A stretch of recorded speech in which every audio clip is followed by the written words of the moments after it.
Senato Maria Elisabetta Alberti Casellati oggi pomeriggio a Treviso per incontrare istituzioni e imprese. Grido d'allarme di Assindustria, un'azienda su 4 a rischio a causa dei rincari energetici. Gas e carburanti alle stelle, Mom rivede la contabilità al rialzo, si rischia un salasso da 3 milioni di euro, situazione insostenibile, dice il presidente Colladon.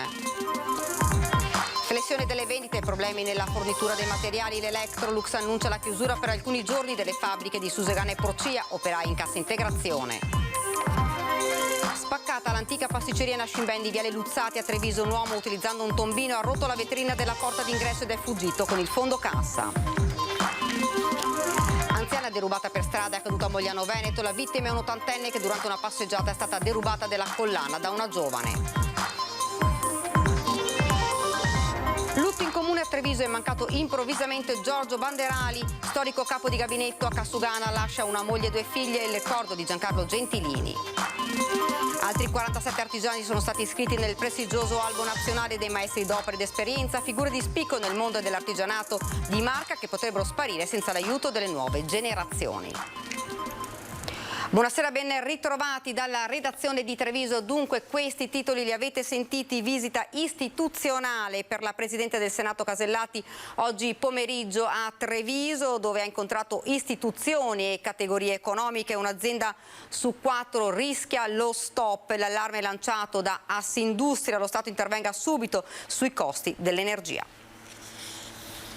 Gli spaventosi rincari di energia, gas, materie prime ed altre commodity, la scarsità di materiali, tutto ciò pesa sui costi e investimenti delle imprese, erode pesantemente i margini, al punto che si paventa il rischio di una riduzione della produzione di molte aziende manifatturiere. 1 su 4 a questi livelli di prezzo, se il conflitto durerà oltre i prossimi 3 mesi, rischierà di chiudere o di fermarsi. Sono parole tutt'altro che di circostanza quelle che il presidente di Assindustria Veneto Centro, Leopoldo Destro, pronuncia all'interno della Sala dei 300, dove istituzioni e mondo delle imprese nel pomeriggio hanno incontrato la seconda carica dello Stato, la Presidente del Senato Maria Elisabetta Alberti Casellati. La richiesta principale che dal cuore produttivo del Nord-Est parte alla volta di Roma è precisa. La priorità ora è mitigare gli impatti degli aumenti di prezzi su famiglie e imprese.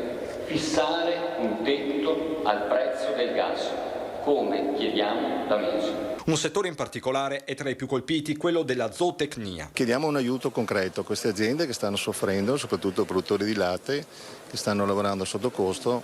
È una situazione insopportabile e si rischia la chiusura, perciò credo che sia assolutamente necessario che lo Stato sostenga in primis le aziende ma anche le famiglie che ci lavorano dentro. Caro energia che erode anche il potere d'acquisto dei consumatori, su questo si concentrano i commercianti. Un'attenzione particolare perché dopo l'estate è prevista un aumento dell'inflazione che sicuramente eroderà la capacità di spesa delle imprese, non tutte hanno un cuscinetto sul quale far fronte, perciò è importante avere poche indicazioni ma molto chiare per affrontare la situazione che ci sarà dopo la finestra estiva. Noi abbiamo lamentato un governo lontano e delle amministrazioni locali molto vicine in questi ultimi 2 anni. Ora abbiamo bisogno che il governo ci sia vicino per il lavoro, per le imprese, sia vicino con grandi progetti per il rilancio dell'Italia. L'Italia va riorganizzata. Ci sono i problemi del momento, ma anche le criticità di sempre, acuite da una fase carica di incertezze. Meno burocrazia. Togliere un po' di carte, togliere un po' di documenti che non ci servono per lavorare e più certezze. E meno tasse? Ma le tasse ormai ci siamo abituati a pagarle, sicuramente questo Stato deve stare in piedi con qualcuno che comunque paga i debiti, però è anche vero che se lo Stato ci toglie un po' di burocrazia e ci dà la possibilità di lavorare con un po' di pianificazione per i prossimi anni, questo sarebbe la cosa essenziale. Nodi economici che diventano questioni sociali, a ricordarlo a Casellati lo stesso sindaco di Treviso e presidente ANCI Veneto. L'obiettivo dei sindaci, che tra l'altro io ho anche l'onore di rappresentare come presidente di ANCI Veneto, quindi rappresento 585 sindaci, tutti virtuosi, ci tengo a sottolinearlo, è quello di tutelare la comunità, gli aspetti sociali, i giovani e gli anziani. Ed ora sentiamo le parole della Presidente Casellati che ha risposto alle categorie economiche, l'intervista di Nicola Marcato. Lei ha detto agli imprenditori la vostra preoccupazione è la nostra preoccupazione.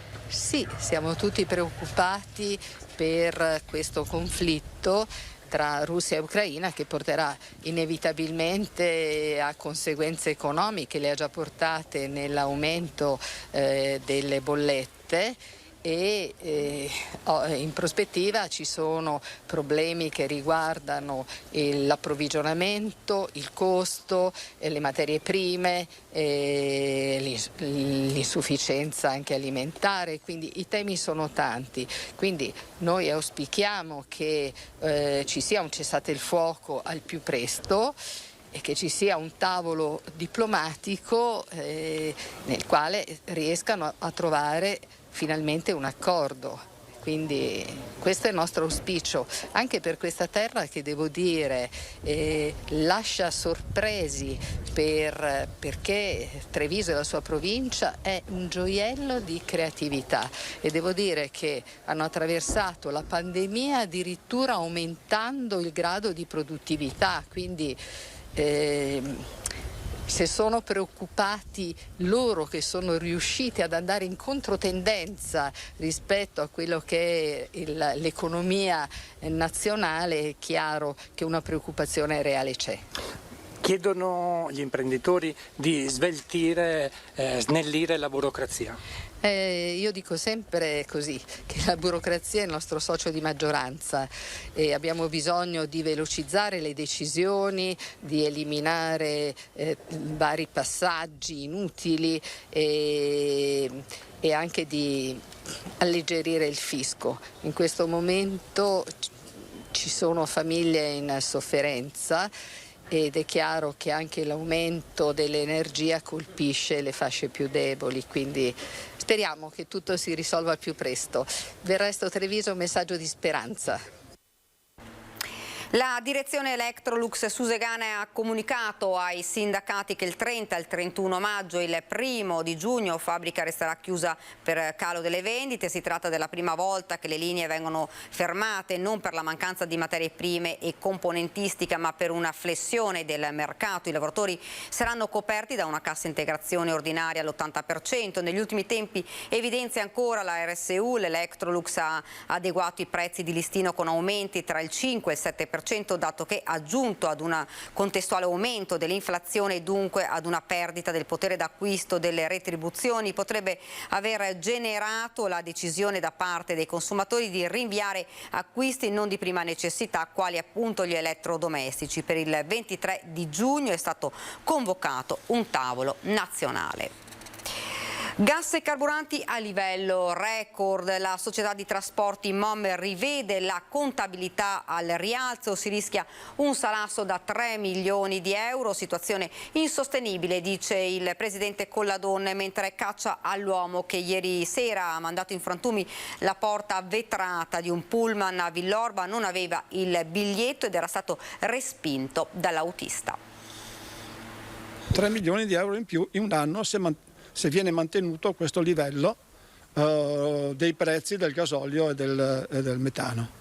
È chiaro che è insostenibile un aumento di questo tipo. Una situazione insostenibile, ovviamente non è sostenibile per tutte le aziende di trasporto pubblico, ma sappiamo bene che il problema non è solo sulle aziende della mobilità pubblica. A febbraio, prima dell'inizio del conflitto in Ucraina, già si parlava di un salasso da 1 milione di euro, ora quel conto è triplicato. Del resto la flotta MOM comprende 55 mezzi a metano e 350 a gasolio, la questione quindi è matematica. Il gasolio che è aumentato del 67%, il metano ricordo che è aumentato del 500% e l'elettricità del 400%, è un onere impossibile da sostenere. Aumentano e come le uscite, quanto le entrate, al momento è tutto fermo, non si sa ancora per quanto. Noi gli introiti delle aziende di trasporto pubblico sono di due tipi, uno sono le tariffe e il secondo il Fondo Nazionale Trasporti.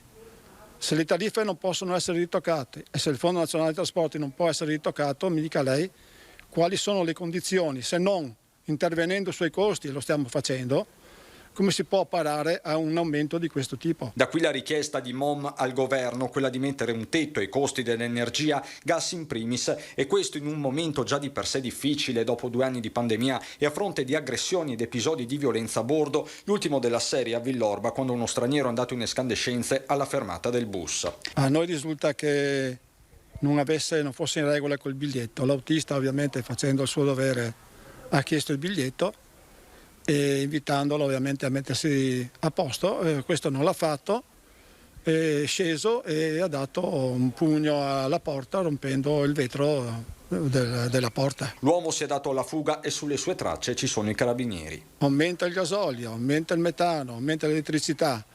L'azienda è costretta a sopportare costi impossibili, non è permesso che l'utente pretenda di salire su un mezzo pubblico e non paghi il titolo di viaggio. Ed ora siamo alla cronaca. Spaccata l'antica pasticceria Nascimbene in viale Luzzati a Treviso, un uomo utilizzando un tombino ha rotto la vetrina ed è fuggito con il fondo cassa. Da quello che abbiamo visto dalle telecamere ha preso un tombino qua vicino e ha spaccato il vetro con sto tombino e dopo ha dato delle spallate. Spaccata l'antica pasticceria Nascimbene di viale Luzzati a Treviso. Sono le 3:30 del mattino ad entrare in azione un bandito solitario arrivato sul posto in bicicletta a torso nudo e con la maglietta a coprirgli il viso. Utilizzando un tombino, l'uomo, pare una persona di colore, ha infranto la vetrata della porta d'ingresso ed è entrato nel locale e ha rubato il fondo cassa, qualche centinaia di euro, tutto sotto gli occhi delle telecamere della videosorveglianza interna. Ed appunto i filmati sono ora al vaglio della polizia, intervenuta sul posto con le volanti che hanno immediatamente avviato le ricerche dell'autore del furto. Subito è scattata la caccia al malvivente che potrebbe aver colpito anche in un altro esercizio commerciale della zona. Acquisiti anche i filmati delle telecamere dell'area che avrebbero inquadrato i momenti precedenti e successivi al colpo. Sul posto sono intervenuti anche i vigili del fuoco per mettere in sicurezza la vetrata infranta dall'uomo. È più il danno della porta, sì. E dispiace che capitino queste cose qua in questa cittadina, perché siamo della gente tranquilla e si spera che non ricapitino più.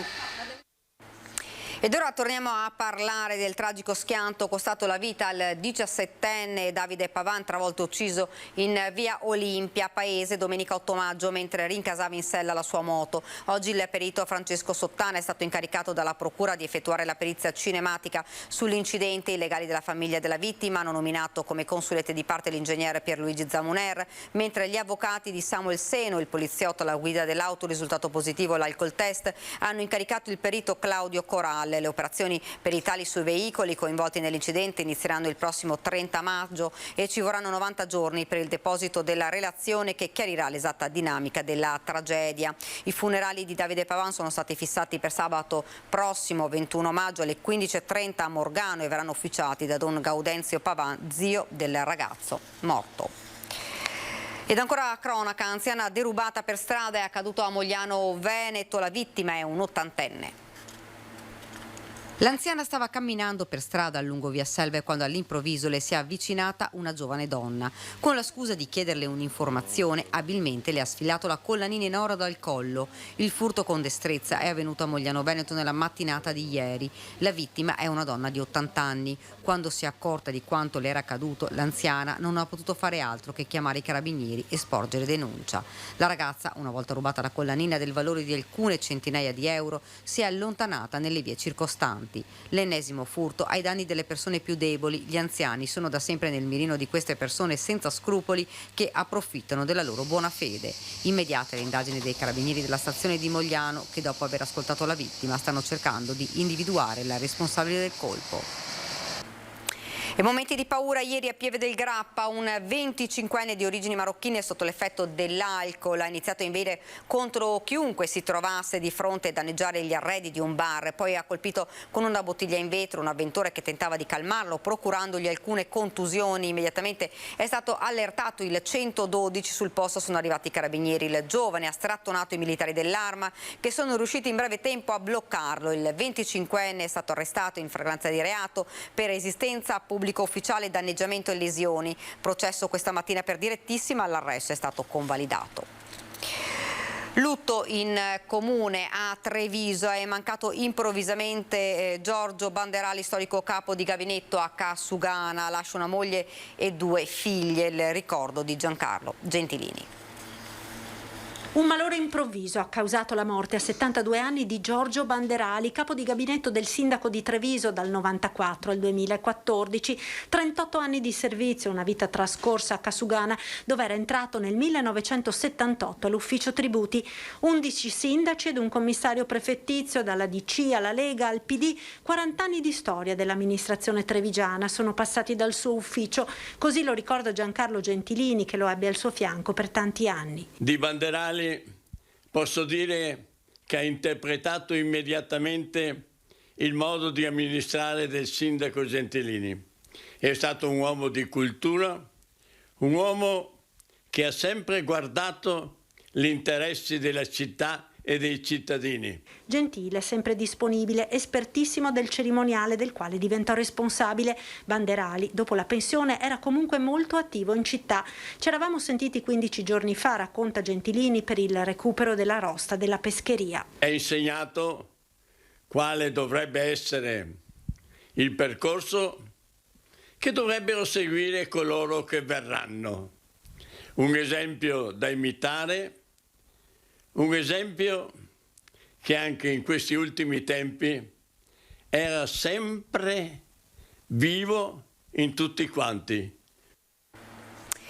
Nell'ambito del patrimonio di Fondazione Cassamarca e Caspinede è stata resa nota la vendita di 2 beni. Si tratta della storica Villa Lina, ex sede della Polizia Stradale in Viale Brigata Treviso, per 1,3 milioni di euro, e alcuni terreni adiacenti all'area secca in via Terraglio a Preganziole per un corrispettivo di 3,5 milioni di euro. La società Villa Lina ha elargito inoltre la somma di 10.000 euro per i programmi culturali di Fondazione Cassamarca e anche il secondo acquirente ha ribadito il suo impegno a concorrere a sostegno di tali programmi nelle forme che saranno ovviamente concordate con la Fondazione.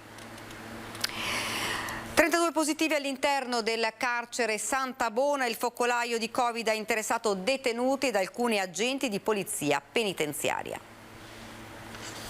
Focolaio di Covid all'interno del carcere di Treviso, emerso durante i controlli periodici che vengono effettuati nella struttura penitenziaria. Come tutti i luoghi chiusi, questo è uno dei siti, diciamo così, privilegiati per la diffusione dei focolai.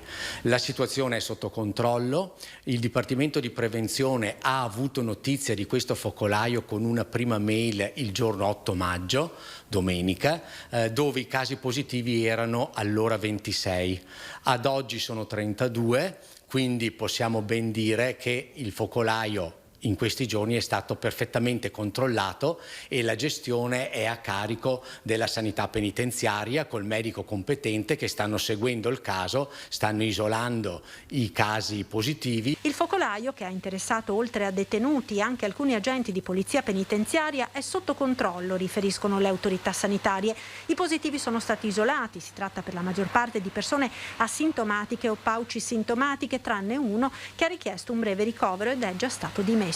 Una situazione che riflette quanto sta accadendo anche nella popolazione generale. La sintomatologia si è attenuata come casi gravi e probabilmente questo sì, a parte le varianti che si sono succedute del virus, ma sicuramente questo è legato molto alla presenza che il virus ha trovato una popolazione diversa, cioè una popolazione o vaccinata oppure che aveva già in questi anni contratto il Covid, quindi con una parziale immunità, anche se sappiamo tutti che l'immunità va scemando col tempo.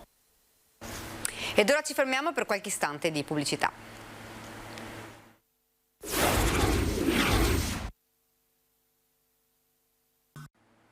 Siamo tornati nuovamente in studio con l'edizione trevigiana dei nostri telegiornali. Siamo alle politiche comunali di Santa Lucia di Piave. Il delfino di Shumsky, escluso dalla corsa per mancanza di alcuni timbi, presenta ricorso al TAR. Oggi siamo qui a presentare il ricorso che il nostro legale ha portato e ha presentato questa mattina. Non ci sta Luca Bellotto, erede designato dal sindaco uscente Riccardo Shumsky alla poltrona di primo cittadino del comune di Santa Lucia di Piave, ad essere escluso dalla corsa elettorale per via di un cavillo. Oggi la conferenza stampa del vice sindaco per annunciare il ricorso al TAR. Siamo fiduciosi perché auspichiamo anche che il TAR Veneto possa cambiare questo indirizzo nella decisione di questa norma che è ormai obsoleta, attraverso il principio della massima condivisione della democrazia. Quindi nel 2022 che parliamo di firma digitale, digitalizzazione, stiamo parlando di timbri di continuità. Siamo fiduciosi proprio per questo. In questa fase non siamo neanche arrivati a pensare se ci sia un attacco politico, piuttosto che lo stiamo valutando, però sì. Unica mossa utile anche per via dei tempi strettissimi per essere riammesso alla corsa, dove ad oggi rimane un unico candidato, Fiorenzo Fantinale, già primo cittadino dal 2002 al 2012. Stiamo ancora verificando cosa sia successo. Per noi è stata una sorpresa perché eravamo convinti che fosse tutto tranquillo e tutto regolare, come lo siamo convinti ancora oggi. I cittadini sono sempre stati informati, noi siamo convinti di aver lavorato su come le indicazioni che ci sono state date e al massimo siamo stati indotti in errore, questo sì. Secondo Bellotto ci sarebbero comunque gli estremi per garantire la continuità tra i fogli delle firme presentate, elementi che andrebbero a sopperire alla mancanza dei timbri riscontrata dalla Commissione elettorale della Prefettura. Transumanza a rischio per alcuni allevatori trevigiani a causa della strada chiusa per il Grappa. Non ci sono alternative, dice il presidente della provincia Marcon. L'intervento è delicato, i rischi per la sicurezza sono elevati. Parlare di tempi ed essere certi nella pubblica amministrazione è sempre un rischio, lo è in particolar modo in questo periodo dove c'è difficoltà a reperire risorse e a reperire anche aziende che poi realizzano i lavori. Però mi sento di dire che non siamo stati fermi, non siamo rimasti inermi. Difficile stabilire tempi certi, quello che è certo invece, assicura il presidente della provincia Stefano Marcon, è che la strada verso Cima Grappa stavolta sarà messa in sicurezza una volta per tutte dopo decenni di tentativi andati a vuoto. Questa la replica alla protesta infuriata degli allevatori del versante trevigiano che con la strada chiusa non potranno portare il bestiame all'alpeggio. Ho presentato in conferenza dei servizi venerdì 13 il progetto molto ben articolato e che sistemerà una volta per tutte le criticità di quelle 3 gallerie che sono state fatte a mano oltre 100 anni fa. Criticità importanti, oggi è chiusa perché corre il rischio di distacchi e anche di blocchi che possono pesare 1 tonnellata, quindi non si può in nessun modo consentire con deroghe o meno o altri strumenti l'utilizzo di quella strada. Il pericolo c'è. Questione di sicurezza che vale per tutti, anche per quei ciclisti e motociclisti che fanno i furbi e che aggirano i divieti, soprattutto nel weekend. Non credo valga la pena correre un rischio del genere, se è chiusa è perché il rischio è reale. Tornando all'appello degli allevatori, Marcon si rivolge loro in maniera diretta, non solo da amministratore ma anche da imprenditore dei trasporti. Per questa estate, questo è il messaggio, meglio trovare un'alternativa. Io faccio impresa e so che cosa significa avere la possibilità di lavorare. So anche che laddove non sia possibile percorrere una strada, e questo è il mio mestiere, non devo far quella, ne faccio un'altra e finché non la mettono a posto devo pagare qualche disagio. Me ne dispiaccio, però questa è la situazione che si trascina da tanti anni e sulla quale io penso di intervenire una volta per tutte. Altri 47 artigiani sono stati iscritti nel prestigioso Albo Nazionale dei Maestri d'Opera ed Esperienza, figure di spicco del mondo artigiano di Marca che potrebbero sparire senza l'aiuto di nuove generazioni. Hanno svolto per almeno 25 anni la propria attività dimostrando passione, impegno e correttezza professionale e l'Associazione Nazionale Anziani e Pensionati di Confartigianato ha deciso di iscriverli presso l'Albo Nazionale dei Maestri d'Opera ed Esperienza. L'Albo Nazionale di Maestri d'Opera ed Esperienza, che oltre allo scopo di essere premiati chi vuole, chi fa, chi ha la voglia, ponga fare da tutore ai giovani per insegnare, a tramandare alle future generazioni le sapienze e le esperienze del lavoro che hanno fatto. Questo prezioso riconoscimento è stato conferito da Giovanni Mazzoleni, coordinatore nazionale dei Maestri d'Opera, Guido Celaschi e Fiorenzo Pastro, presidenti nazionali e provinciali del gruppo, alla presenza di numerosi sindaci. È una festa soprattutto, ma è un richiamo anche per i nostri giovani, perché questi maestri artigiani hanno tanto da insegnare e noi abbiamo tanto da imparare da loro. Tra i premiati figure di spicco del mondo artigiano di Marca che vantano 40 anni e più di esperienza e nel caso del maestro Gianfranco Boranga addirittura l'invidiabile traguardo dei 75 anni di attività con la lavorazione del ferro battuto. Un bel riconoscimento, sono rimasto veramente contento e entusiasta. Un bagaglio inestimabile di esperienza e sapere a cui è doveroso rendere merito, la realtà però porta a un pizzico di malinconia. La sua attività senza di lei chiuderà? Non ho grandi speranze. In quest'ottica il premiato rappresenta una figura centrale come fonte di memoria da trasmettere alle nuove generazioni. Noi stiamo lavorando come associazione con le scuole per far sì che comunque i giovani possano imparare in maniera un po' più veloce nelle scuole. Poi mettiamo a disposizione le nostre esperienze, i nostri maestri, anche i maestri di mestiere servono appunto a ridare nel territorio e alle persone quelle capacità, quelle professionalità che andrebbero perse. Ed ora siamo alla nostra pagina da Belluno e provincia.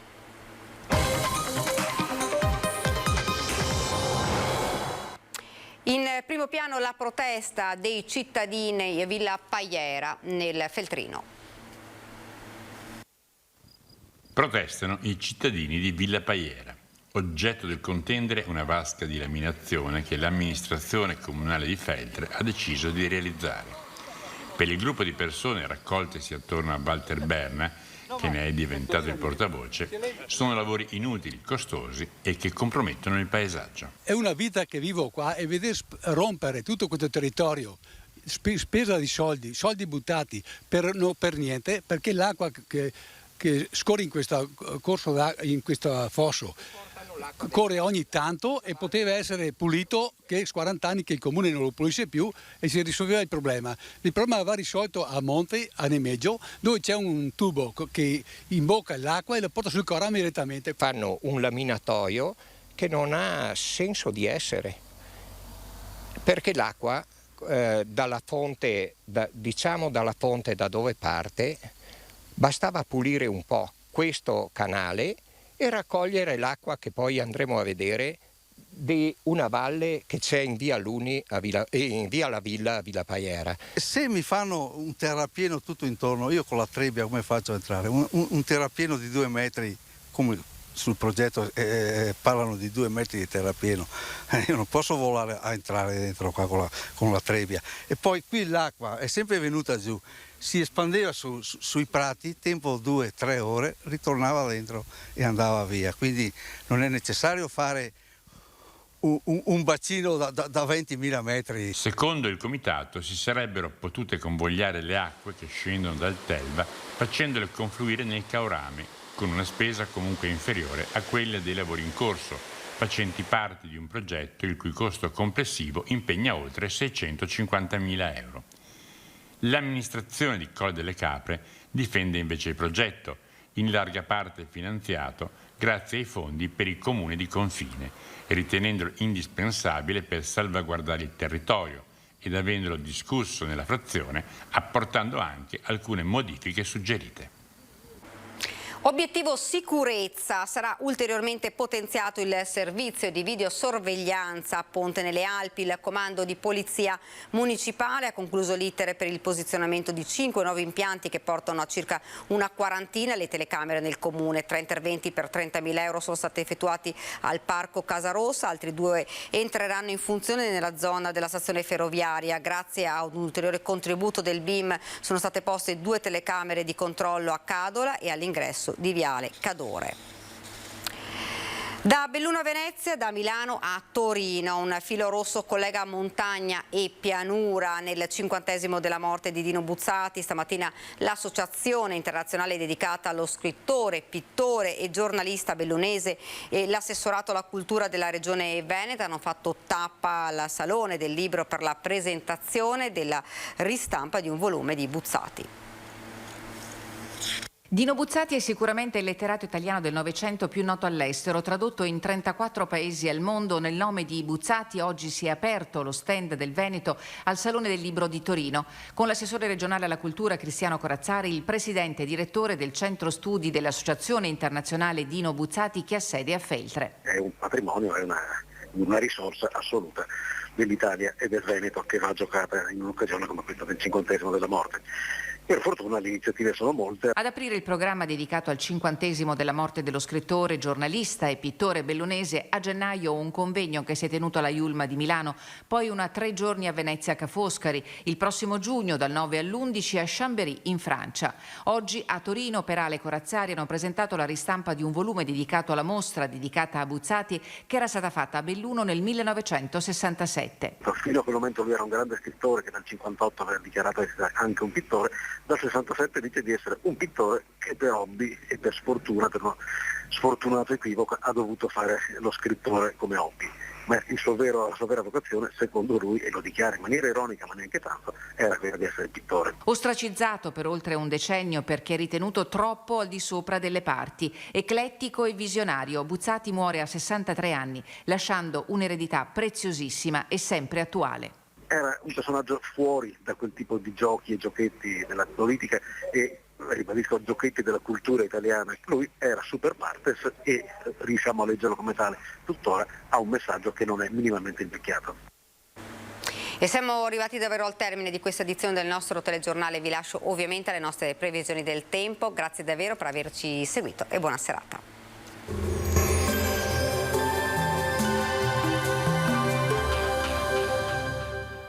Entra nel mondo Lolato. Da oltre 40 anni un team di professionisti per migliorare la qualità della tua vita. Centro del piede con servizi di podologia. Laboratorio per la produzione di plantari e calzature su misura.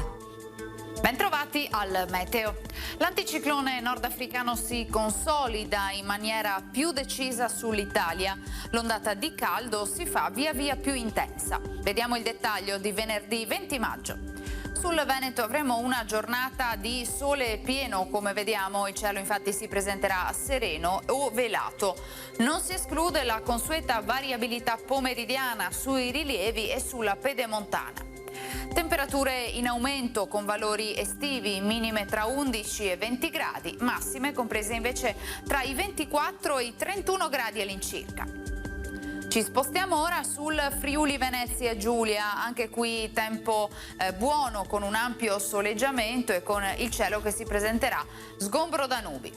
Temperature minime tra i 12 e i 18 gradi, massime sui 26-30 gradi.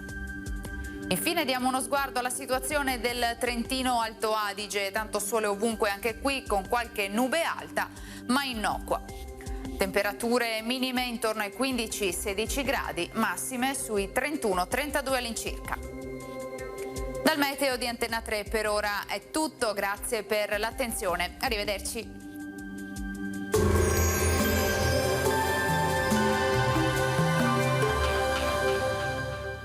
Busti, tutori e protesi di arto personalizzati. Ortopedia e sanitaria Lolato.